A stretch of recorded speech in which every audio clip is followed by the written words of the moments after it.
I must admit, sometimes I wonder, why do I feel compelled to do these videos about end of life?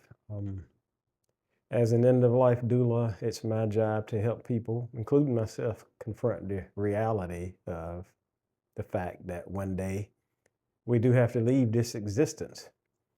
And just a little bit of background about myself. I've always been a private person, even when I was younger. I think I was taught by my stepfather to keep things to yourself. What goes on in our household is no one else's business. Don't spread our business in the street kind of mentality.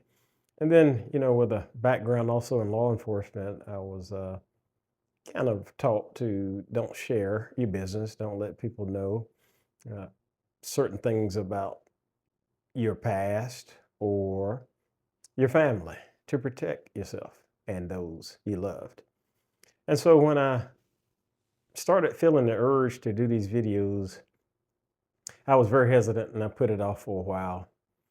And I'll tell you what motivated me to start doing it. It was the fact that I was experiencing so many families through the funeral home. That's first, let me back up. I started off as a life insurance agent. So as I visited families on behalf of the funeral home that had lost loved ones, they would share with me what they wished they had had in place. I can share that with others to prevent similar issues, similar problems. Why not?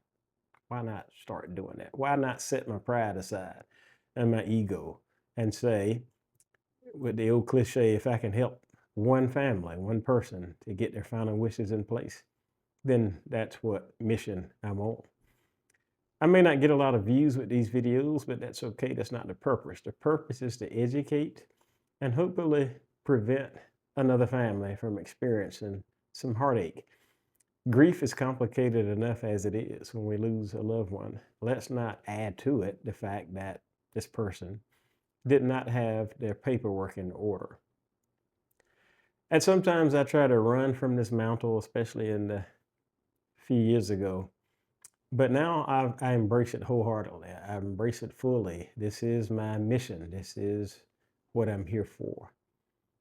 I could also celebrate that because a lot of people really never find their passions, or their passions never find them, however you want to put it. So I do feel fortunate in that sense. And also am motivated by the fact that it doesn't matter how many views I get. I understand that a lot of times with social media, it feeds our ego. And I'm not necessarily saying that's wrong, especially if you're trying to operate a business and generate some income. But I have to also factor in the fact that these videos are made to exist long after I'm gone, hopefully. That hopefully people will be inspired to take care of their final wishes planning, even if it's one aspect of it. I understand it can be overwhelming sometimes to think about the fact that we're no longer here.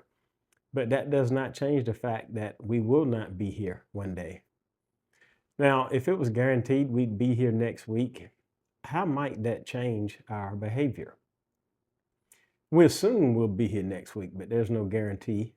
And we can say that statement a lot of times, tomorrow's not promised, but do we really mean it? And what if it were promised? How would that change our behavior? Not that we want to be ready to leave this existence, but also there's some beauty in the fact that we can stop and smell the roses because today might be the last day we encounter the rose. So I just wanted to ramble a little bit and get back to the crux, the heart of why I do what I do. It's not for everyone. These videos are reminders that we do have a limited time here. And so if it doesn't catch you right, if you want to fast forward, if you want to skip over, I understand, but there's probably someone who's dealing with these issues that really needed to hear what I'm saying. And that's who these videos are for. Take care.